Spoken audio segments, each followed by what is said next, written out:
Assalamualaikum warahmatullahi wabarakatuh. Halo semuanya, perkenalkan nama saya Setia Haidiah. Saya mahasiswi dari program studi manajemen keuangan syariah Universitas Islam Zainul Hasan Genggo. Hari ini saya berada di semester 5 kelas B. Saya mengucapkan terima kasih banyak pada dosen pengampu perpajakan, beliau Ibu Cici Widya Presiden dari SEMM. Kita langsung ke materinya, simak baik-baik ya.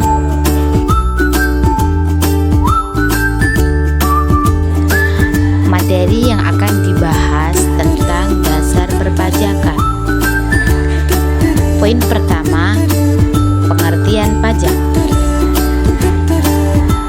Poin kedua, ciri-ciri pajak.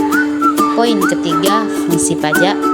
Poin keempat, pengertian pajak negara dan pajak daerah. Poin kelima, definisi tarif pajak. Pajak, kontribusi wajib yang dibayarkan oleh warga negara kepada pemerintah dalam bentuk uang atau barang yang digunakan untuk membiayai pengeluaran negara dan menyediakan barang dan jasa publik. Ciri-ciri pajak. Yang pertama, wajib pajak harus dikenakan oleh warga negara yang memenuhi kriteria tertentu. Poin kedua, wajib pajak tidak dapat dihindari atau ditolak. Yang ketiga, kewajiban hukum pajak diatur oleh peraturan hukum dan harus dipatuhi. Poin keempat, tidak mengharapkan imbalan langsung warga negara, tidak menerima manfaat langsung dari pembayaran pajak. Poin kelima, dipakai untuk kepentingan umum. Pajak digunakan untuk membiayai kegiatan pemerintah dan menyediakan barang atau jasa publik. Yang kedua, ciri-ciri pajak. Poin keenam, besarnya tidak tetap. Besar pajak dapat berubah tergantung pada kebijakan pemerintah. Poin ketujuh, dikarenakan berdasarkan kemampuan. Pajak dikenakan berdasarkan kemampuan warga negara seperti penghasilan atau kepemilikan. Poin kedelapan, tidak dapat ditolak.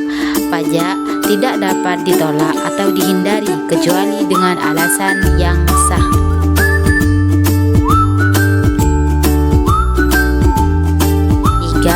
Fungsi pajak dapat dibagi menjadi dua kategori: fungsi pajak ekonomi, fungsi pajak sosial. Fungsi pajak ekonomi, yang pertama pengumpulan revenue, kedua pengaturan inflasi, ketiga pengaturan pendapatan, keempat pengembangan ekonomi, lima stabilisasi ekonomi. Fungsi pajak sosial, yang pertama keadilan sosial, yang kedua pembangunan infrastruktur, yang ketiga pendidikan dan kesehatan, yang keempat kesejahteraan sosial, yang kelima perlindungan lingkungan. 4. Berikut pengertian pajak negara dan pajak daerah. Pajak negara, kontribusi wajib yang dibayarkan oleh warga negara kepada pemerintah pusat untuk membiayai pengeluaran negara, pembangunan infrastruktur nasional dan program nasional. Pajak ini dikelola dan diawasi oleh Kementerian Keuangan. Sedangkan pajak daerah, kontribusi wajib yang dibayarkan oleh warga negara kepada pemerintah daerah seperti kabupaten, kota, atau provinsi. Nah, untuk membiayai pengeluaran daerah, pembangunan infrastruktur daerah, dan program daerah. Pajak ini dikelola dan diawasi oleh pemerintah daerah. Perbedaan utama, yang pertama pengelolaan, yang kedua sumber pendapatan, yang ketiga penggunaan. 4. Contoh pajak negara. Yang pertama, pajak penghasilan PPh, pajak atas penghasilan individu atau perusahaan. Yang kedua, pajak tambahan nilai, PPN, pajak atau transaksi jual beli barang dan jasa. Yang ketiga, pajak impor, pajak atas barang-barang yang diekspor dari luar negeri. Yang keempat, pajak ekspor, pajak atas barang-barang yang diekspor ke luar negeri. Yang kelima, pajak bumi dan pajak bangunan perkotaan PBB. P2, pajak atas tanah dan bangunan yang terletak di perkotaan sekarang menjadi PBB. 4. Contoh pajak daerah. Pertama, pajak bumi dan pajak bangunan PBB, pajak atas tanah dan bangunan. Yang kedua, pajak kendaraan bermotor PKB, pajak atas kendaraan bermotor. Yang ketiga, pajak bea berperoleh hak atas tanah dan bangunan PPTHTB, pajak atas perolehan hak atas tanah dan bangunan. Keempat, pajak hotel, pajak atas penginapan hotel. Yang kelima, pajak penerangan jalan, mana pajak atas penerangan jalan umum. Yang keenam, pajak reklaim, pajak atas reklaim atau iklan. 5. Definisi tarif pajak.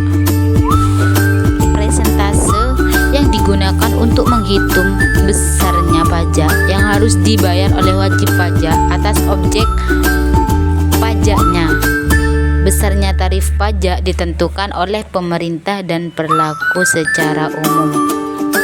5. Jenis tarif pajak. Yang pertama, tarif progresif. Semakin besar penghasilan, semakin tinggi persentase pajaknya. Contoh penghasilan 5 juta, pajak 10%, penghasilan 10 juta, pajak 20%. Yang kedua, tarif regresif. Semakin besar penghasilan, semakin rendah persentase pajaknya. Contoh penghasilan 5 juta, pajak 20%, penghasilan 10 juta, pajak 15%. Tarif proporsional. Persentase pajak tetap, tidak bergantung pada penghasilan. Contoh penghasilan 5 juta atau 10 juta, pajak tetap 10%. Yang keempat, tarif tetap atau regresif. Jumlah pajak tetap, tidak bergantung pada penghasilan. Contoh penghasilan 5 juta atau 10 juta, pajak tetap 500. Thank you. Saya pamit undur diri. Ada sumur di ladang, boleh kita numpang mandi. Apabila ada kesempatan pasti kita bertemu kembali.